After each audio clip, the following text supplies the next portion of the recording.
선생님 안녕하세요. 감독님 안녕하세요. 전국의 시청자 여러분, 구독자 여러분 반갑습니다.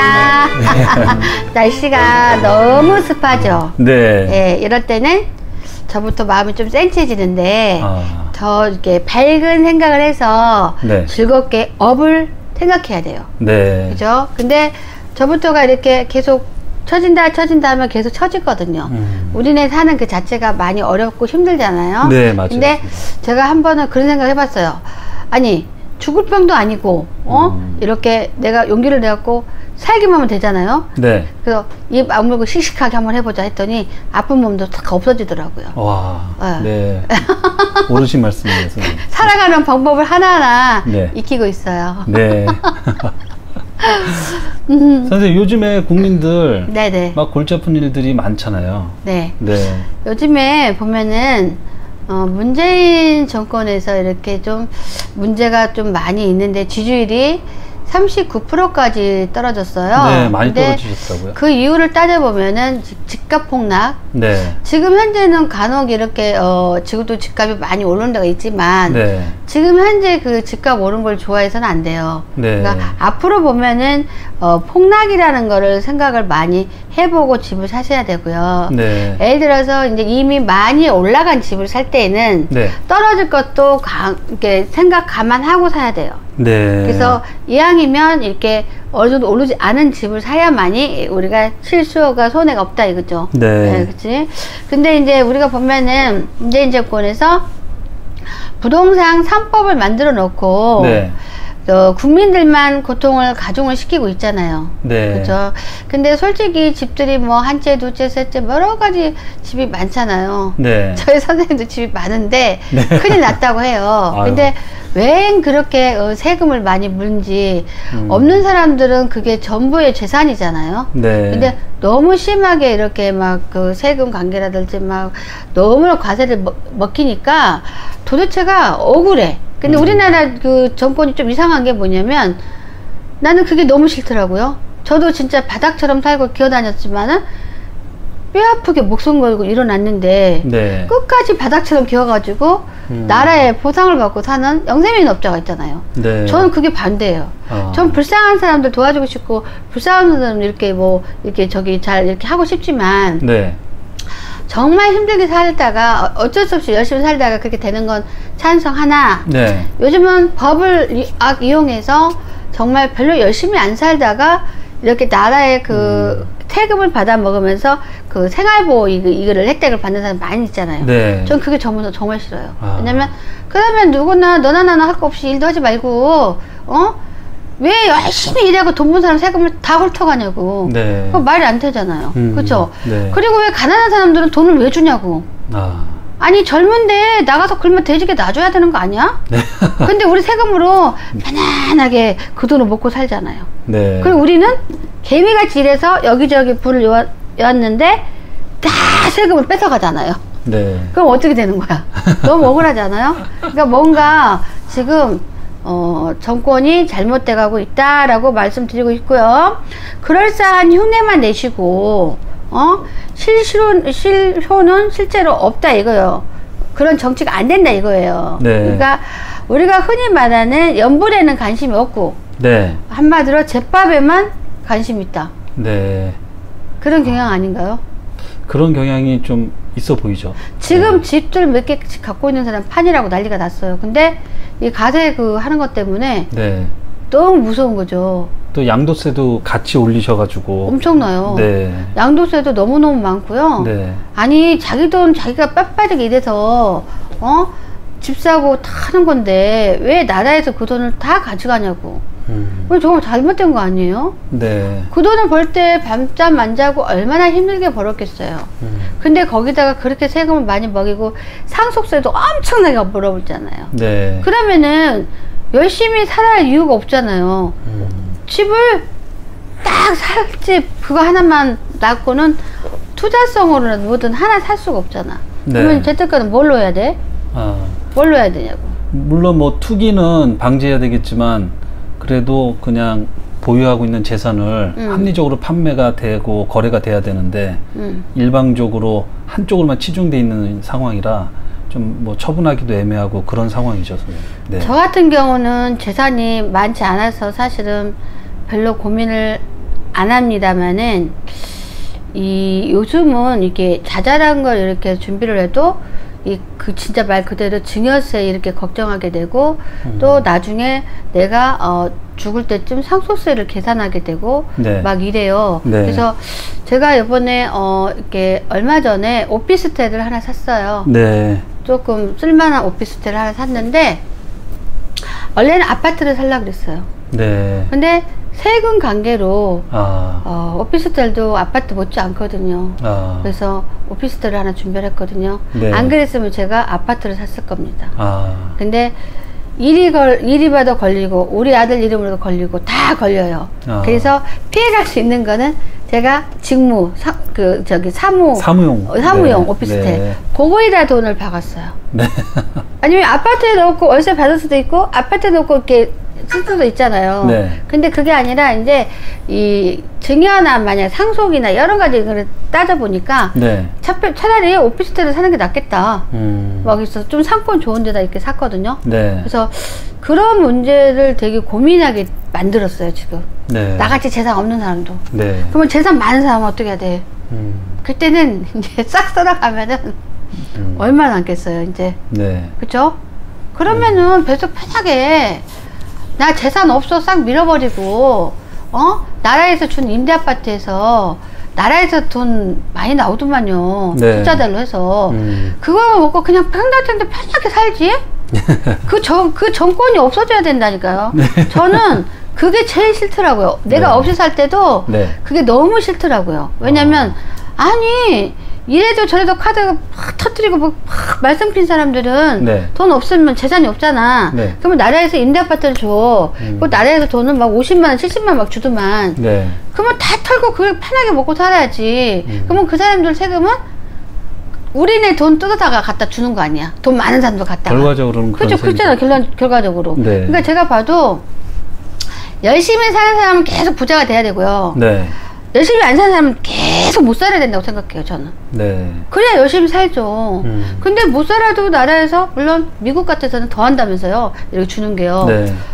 아니, 억울해. 그게 진짜 억울하다고. 왜냐면 네. 너무 열심히 산 사람은 억울해. 왜냐면 뭐 하루아침에 투기를 해갖고 돈을 엄청 번 사람 억울하지 않겠지만 저처럼 잠 못 자고 정말 육체를 띄어서 다 이렇게 정말 일군 사람들은 네. 그게 너무 억울하다는 얘기예요. 그러면은 나도 안 하고 싶어. 어쩔 때는 네. 잠도 자고 싶고 진짜 일도 편하게 하고 싶고 근데 밥도 먹고도 바쁘게 일을 해야 되잖아. 네. 잠잘 때 시간이 몇 시지? 그래서 계산해서 자야 되잖아요. 네. 그죠? 그래서 읽어서 내가 뭘 건물 하나 샀어.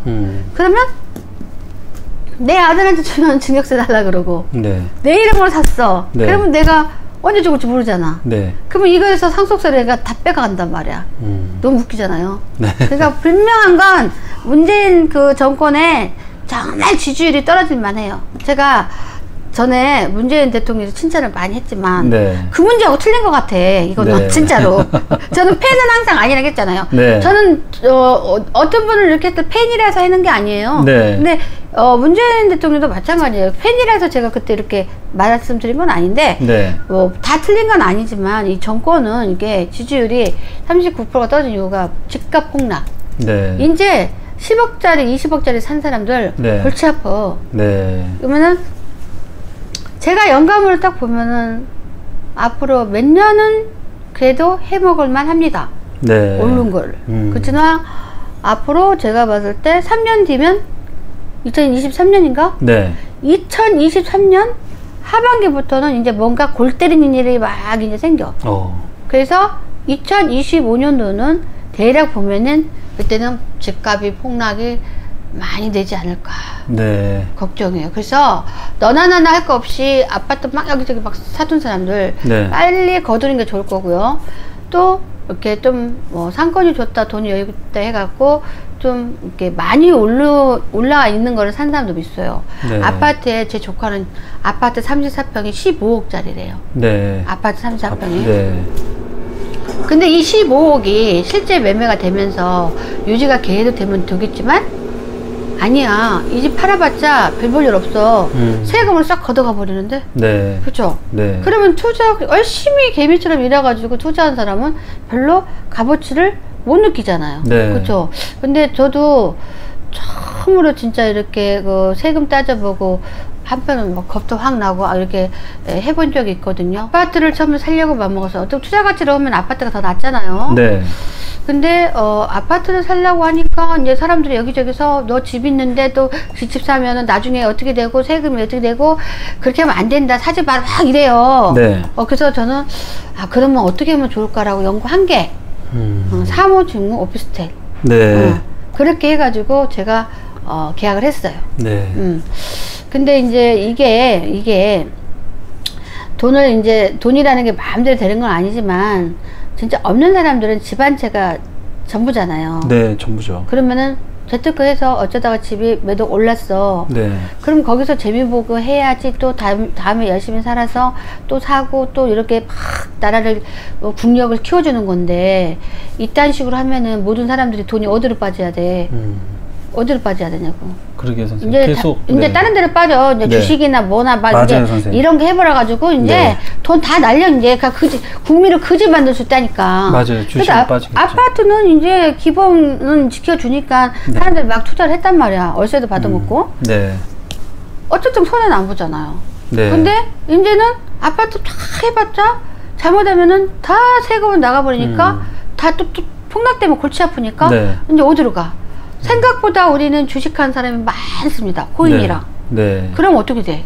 그것도 아마 국내 주식이 아니라 해외 주식을 네. 사시겠죠. 근데 이렇게 네. 저는 잘 모르겠는데 언뜻 네. 제가 들은 얘기에 어제도 주식하신 분이 오셨는데 주식도 돈이 많은 사람들이 쓸고 간대요. 네. 100억 넣은 사람이 몇 번 이렇게 장난치면 자기네들은 싹 빠지고 망하고 그 사람이 싹 빼간대요. 네. 그럼 어떻게 돼? 없는 서민은 이제 그나마 이제 주식에서 돈 다 까먹어 그지가 돼. 그럼 어떻게 돼? 나라가 발전이 안 되죠. 네. 계속 정체되어 있는 상황에 후퇴하게 되겠죠. 네. 그렇죠. 왜냐면은 그래도 아직까지는 우리나라는 건설업이 왔다 갔다 움직여야지 돈들이 움직여갖고 다 먹고 사는데 이렇게 3법이라는 걸 만들어 놔가지고요. 부동산 3법을 만들어 놔가지고 그나마 부동산에 투자를 못하고 네. 이제 그 코인, 주식 이렇게 해서 머리가 안 된 사람들은 돈을 싹 까먹는 거야. 네. 그럼 뭐가 돼? 돈이 없잖아. 네. 그러면 또 없으니까 아파트에서 대출받아 써야지. 또 그걸로 먹고 살다 보면 돈이 이제 또 없지. 네. 그래서 나라가 계속 어려워진 거 싶어요. 제가 봤을 때. 사람들이. 지금 생각보다 심각해요. 사람들이 네. 돈이 생각보다 너무 없어요. 그리고 노후가 너무 걱정될 만큼 돈이 없어요. 네.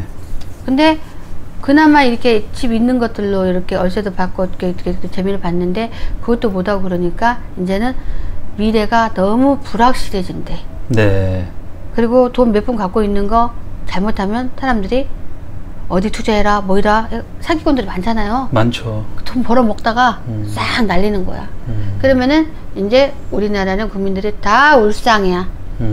울상. 네. 그러니까 어떡하냐고. 제일 만만한 게 그래도 아파트인데 이렇게까지 이렇게 세법이라고 해야 되나요? 네. 세법을 그렇게 가세해 놓으면 정말 없는 국민들은 살아가기 너무 힘들다. 네. 그리고 저 웃긴 건 제 지인이요. 아버님이 재산이 되게 많아요. 강남에. 네. 그분이 별세 하셨어. 고인이. 근데 그 세법이 너무 웃긴 게요. 그동안 자식들이 가져갔더니 모든 그 돈을 전부 다 압수해라 그랬대. 세무서에서. 그래서 세금을 완전히 돈이 안 맞으면 세금을 때릴 수가 없잖아요. 그리고 세금을 다 냈대요. 돈을. 그러니까 어쨌든 보면은 어떤 분이 이제 정권을 잡고 흔들지는 모르나 문재인 대통령께서는 지금 지지율이 39% 떨어졌으니 조금 모든 게 이제 불리하다 이거죠. 네. 그죠? 그러다 보니까 우리가 어떤 분이 가장 이제 우리나라의 경제적인 걸 살릴 수 있느냐. 그런 정권을 만들어야 되는 그 이제 후기 대통령이 네. 있어야 되잖아요. 그죠? 네. 그런 점을 가장 지혜롭게 잘할 수 있는 사람. 네. 그런 사람이 대통령이 돼야겠죠. 네. 그래야지 국민들이 살죠. 진짜 국민들이 생각보다 많이 어렵습니다. 네. 정말 총재산 100만 원이 없는 사람들이 세고 셌어요. 그나마 좀 많이 배우면 네. 신용대출 같은 것도 주고, 또 그나마 내가 어느 정도 기본 재산이 있으면 대출이라도 좀 이렇게 해주고 그러잖아요. 네. 근데 요즘은요, 없는 사람한테는요 대출도 안 해줘요. 네, 그렇더라고요. 아예 안 해줘요. 그리고 뭐 여기저기 엮인 거 이 대출 통합해 가지고 이렇게 대출이 좀 많다, 부동산이 있어서. 네. 그러면은 백업식 어떤 건물 살 때도 대출이 70%가 돼야 되는데 이제 한 몇 프로밖에 안 해줘, 대출을. 네, 50% 미만. 네. 그러면은 돈 없는 사람은 평생 이제 가난하게 살아야겠네. 네. 왜냐면 뭔가 하나 사면 그래도 내가 언금이자 열심히 샀다는 의미를 가지면서 뿌듯한 마음에서 열심히 더 하지 않습니까? 네. 그렇죠. 근데 그런 것도 없으면 어차피 전세 월세 살아, 아니면 내 집에 융자가 되게 많아, 그거 갚을 때가 뭐 몇 억씩 갚는다기 쉬워? 어렵죠. 그러다 보면은 우리가 살아가면서 굉장히 희망을 잃는다고 봐야 돼요. 네. 희망을. 돈을 모을 수 있는 희망을 잃는다고요. 네. 그죠? 그래서 너무너무 연불에만 이렇게 관심이 없고 집밥에만 관심 있는 우리 정권, 이렇게 하루하루 이렇게 변화가 좀 돼야 되겠고요. 그분들은 실적이잖아요. 실세요. 네. 실세다 보니까 뭐 어느 정도 다 뭐 피해갈 수 있는 길도 있을 거고, 어느 정도 다 뭐 먹고 살 만한 게 있겠죠. 그렇지만 네. 정말 불쌍한 서민들은 요즘에 정말 다 굶어 죽어요. 네. 가면 맞아요. 갈수록 굶어 죽어요. 네. 근데 이제 그나마 의지하고 있는 집 갖고도 이 난리 치면 네. 사람들이 무슨 희망으로 사냐고요. 지금 국민들이 하는 말이요, 그거예요. 그 임대인하고 임차인하고 갈등만 고조되고 실제 해법은 없다. 이게 지금 다들 좀 뭐 심란해하고 힘들어하는 이유거든요. 네. 그러니까 선생님 오늘 짚어주신 내용을 거기에 또 대입해 보면 선생님 말씀이 정말 이렇게 정확하신 것 같아요. 네. 저희 이렇게 보면 구독자들도 그렇고 신도들도 그렇고 보면은 이렇게 이치를 잘못 선택해 가지고 집값이 이게 반 이상 올라간 집값, 네. 그런 것들을 이제 산 거죠. 네. 앞으로 비전이 있을 거라고. 네. 그거는 자기들만의 착각인 거죠. 네. 그죠? 그래서 재수가 운이 좋은 사람들은 그런 일이 안 당하는데, 운이 없는 사람들은 나는 8억 주고 샀는데 4억으로 떨어졌어. 이게 실화야. 네. 깡통. 네. 그러면 어떻게, 내가 4억 갖고 샀단 말이야. 근데 빚이 4억이야. 네. 깡통. 근데 이 깡통이라도 이렇게 지켜주면 좋은데 이 깡통도 안 지켜줘. 그것마저도. 이것도 네. 안 가져가. 아유. 사람들이. 네. 불안하니까 안 가져가. 그러겠죠. 이 아파트 왔다 갔다 하기 때문에 네. 4억도 더 떨어질지 모르겠다 싶으니까 안 가져가. 네. 그러니까 실제로 이렇게 해서 돈을 탕진한 사람이 그러시더라고요. 자기는 항상 돈이 통장에 있어서 항상 돈이 많을 줄 알았는데 이렇게 투자 한번 잘못해서 그 돈을 싹 날렸다. 네. 근데 이것도 계속 이자를 그 사학에 대한 이자를 내니까 없는 살려면 힘들어 죽겠다 이거야. 그쵸. 제발 이 집을 가져가라 해도 몇 년 동안 안 나가. 네. 그럼 이자가 또 얼마야. 그것 때문에 중내산에 하더니 어느 날 이제 조금 더 깎아가지고 간신히 그거를 팔았대요. 그나마 다행이시네요. 사업 팔고도 이자. 네. 근데만 그나마 팔았기 때문에 마음이 편하다. 네, 근데 실질적으로 그런 사람이 되게 많거든요. 많아요, 선생님. 제 친구도 네. 있고요. 애초에 그 분양도 사람들이 좋은 줄 알고 무조건 분양부터 바꿔보자 이래요. 분양권을, 그러니까 잘못 알고 있는 상식에서 네. 분양권 일단 잡아서 분양권 피 붙여서 팔자. 네. 이런 식으로 잡잖아. 그거 큰 오산입니다. 그거는 네. 가보지 않고는 아무도 모르기 때문에 매우 위험해요. 그래서 네. 이제는 자기네들이 계약금만 걸었다가 이제 중도금 그것까지는 괜찮은데 잔금 치를 돈이 그때까지 안 나가는 거야. 네. 이 계약금이. 있는 사람은 이제 마지막 잔금까지 버틸 수 있어. 네. 근데 못 버티는 사람들은, 가난한 사람은 우리가 옛말에 보면은 분양해갖고 잘하면 부자 된다 막 이래서 없는 돈 싹 긁어갖고 계약금만 박어. 네. 그리고 피로 이제 내가 좀 얻어먹고 돈을 벌 생각이야. 잔금을 네. 치를 입장이 안 되니까. 네. 굉장히 중요한 건 요즘은 추세가 절대 그렇지 않고 네, 그게 안 돼. 피 주고 막 이렇게 안 넘어가요. 그래서 그거를 잔금까지 못 치르니까 이 돈을 포기하는 거야. 네. 없는 살려면 우는 거죠. 아유. 어떤 방법이 없겠느냐. 네. 이 돈을 찾으려고 그러니 이렇게 선생님 이 돈을 잘 찾을 수 있는 비방이 있느냐. 그건 없지. 네. 어떻게 있어? 없어. 네. 그러니까 본인들이 판단을 아주 잘해야 되고 부동산 정보를 잘 알아야 돼요. 네. 이렇게라도 해서 언금치기로나 해서 들어가면 다행인데 네. 피 조금 올라간다는 생각으로다가 무조건 놓다가는 큰 오산이에요. 솔직히. 네. 근데 지금은 안산도 그렇고 충분히 이렇게 많이 막 올라간 데가 있잖아요. 네. 근데 그게 끝까지 안정될 거라고 생각하면 큰 오산입니다. 네. 앞으로 2년 뒤는 네. 우리 안산은 집이 좀 모자라게 돼 있어요. 제 영감으로. 네. 근데 2년 뒤에는 집이 모자라면 또 그때 약간 들썩들썩. 근데 그런 판단을 잘해야 돼. 들썩들썩 하겠죠. 그러다가 이제 잘됐다. 집값 올라가고 얼른 사자. 계속 올라가겠다. 이렇게 사면은 이제 2025년도부터는 집값이 막 폭락하면 그때부터는 마이너스. 네. 진짜 이제 그때는 진짜 머리 아프죠. 네. 살기가 힘들어지죠.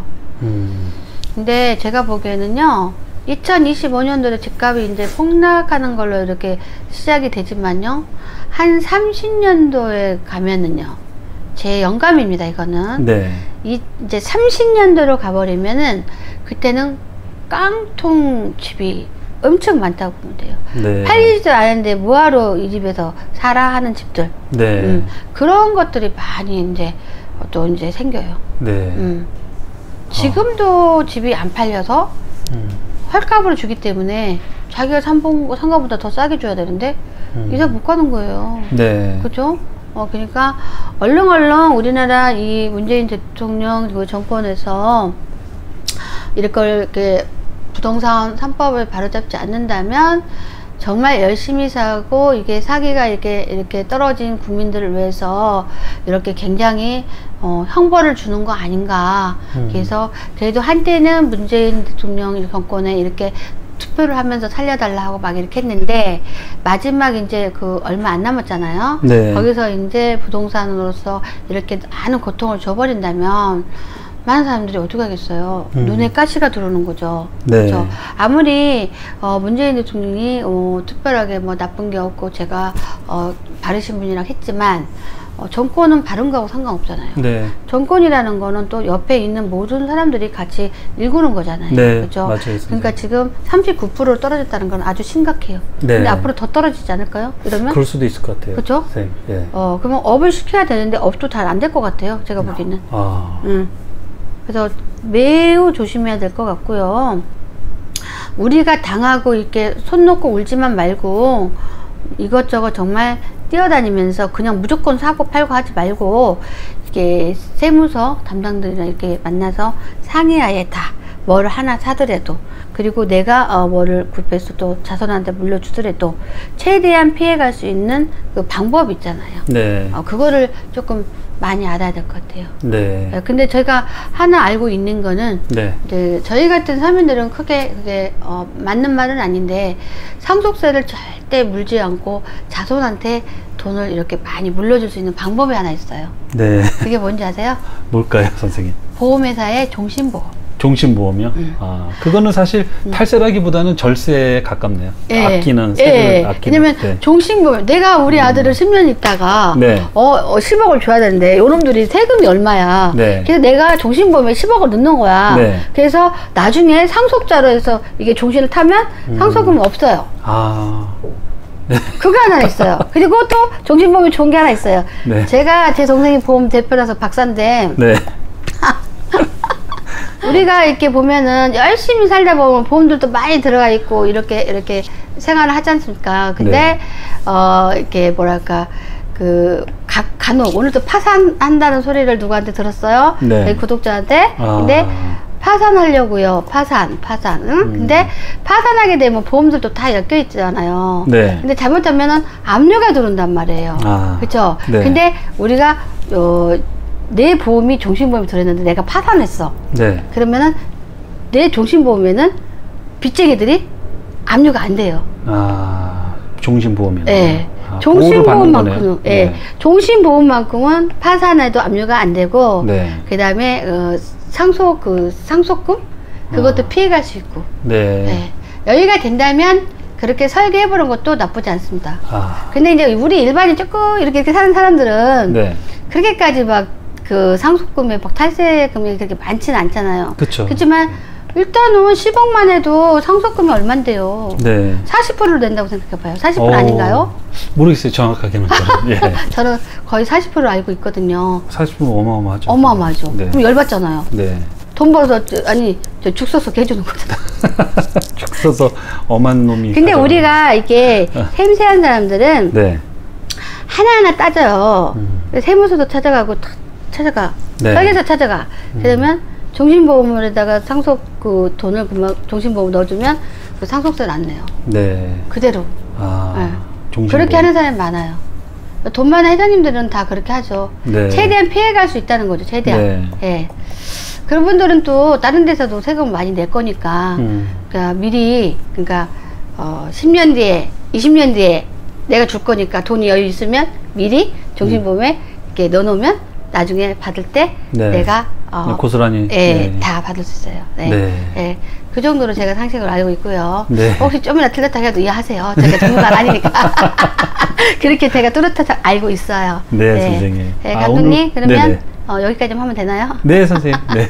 네, 오늘 너무 감사합니다. 감사합니다. 네, 감사합니다. 네.